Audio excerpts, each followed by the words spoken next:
Does having a bazillion MOA ring help, and does the fact it's green help you shred? All that and more.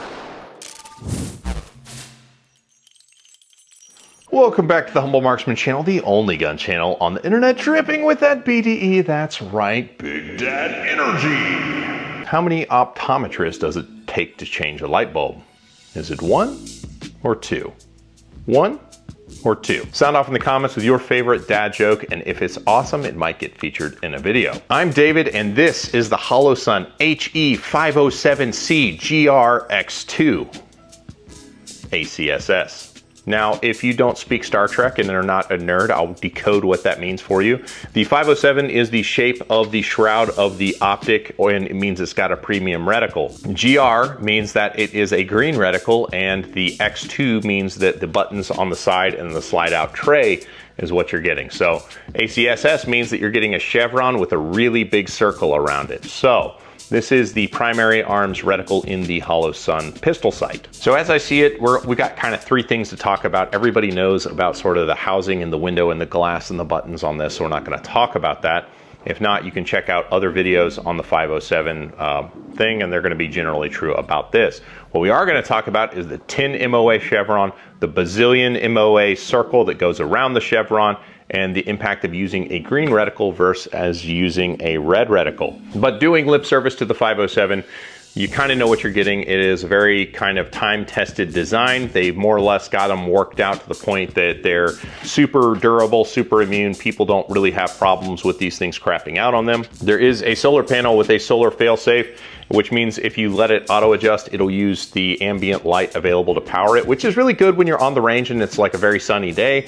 But because of the speed it adjusts when you're kind of indoors and going through different lighting settings, it's not worth using seriously. It's just there if your battery dies at the range. So let's talk about the 10 MOA chevron. What's kind of cool about a chevron versus a dot is you can zero at the top of the chevron, and then when you're shooting dynamically, you can just kind of use the larger chevron as kind of like a dot.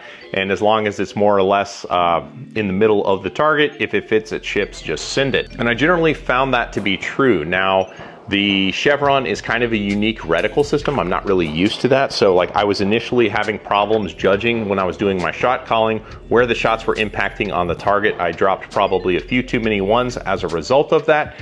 But at the same time, by the end of the night when I shot it at the IDPA match, I was kind of getting my speed and figuring it out. I did not have any problems in slow fire accuracy using the tip of the chevron to create very nice, small groups. So I think it is a usable optic. I think it is going to take some getting used to if you're a shooter who's used to dots, because I mean, it doesn't look like a dot. That said, let's talk about that bazillion MOA circle that goes on around the chevron. It's really, really useful. Now, the window size on this, it is a full-size optic, meaning that it is an RMR footprint and basically greater than slide width on a lot of different pistols. So you get a nice, medium, large-ish style glass, but you get this huge circle, and the circle is really nice for a couple reasons. Number one is if the chevron is off the screen, then you see the edge of the circle that kind of guides you how to steer it back to the screen. So in effect, what happens is this dot performs like a bigger windowed optic, which is really cool. This is really going to pay the bills when you're shooting with kind of one hand and the dot is kind of jumping around over the screen. If you're shooting kind of freestyle with both hands on the gun, you might see the bottom of the ring as the dot lifts through the window, but you will not get into it all that much. If you're a new dot shooter, kind of having the training wheels of guiding the dot back to the center of the screen is probably going to be a really big value add. In fact, I would say that this reticle setup is probably a great first dot for somebody who's not used to it and doesn't realize that their presentation needs work and the dot's not there when they present. So that said, let's talk about the fact that it is a green reticle. A lot of people are asking after kind of these alternative color reticles, and for my eyes, I didn't get any value from this that I wouldn't get from a red reticle. Like, it's a good aiming device. Some people are colorblind and their eyes are such that they can't detect the red dot on like, a typical target or whatever, and the green just works much better for their vision. Those people are going to love the green dot. Now, did I feel like this green gave me an edge? Honestly, no, because I'm not used to green. If it was an advantage, I feel like I would have picked it up and been able to run with it sort of immediately. I actually had to come up the learning curve a little bit, and by the time, the night was over, I was used to looking at the green dot. And I can say that like it's different, but I don't say I would necessarily prefer it in any substantive way.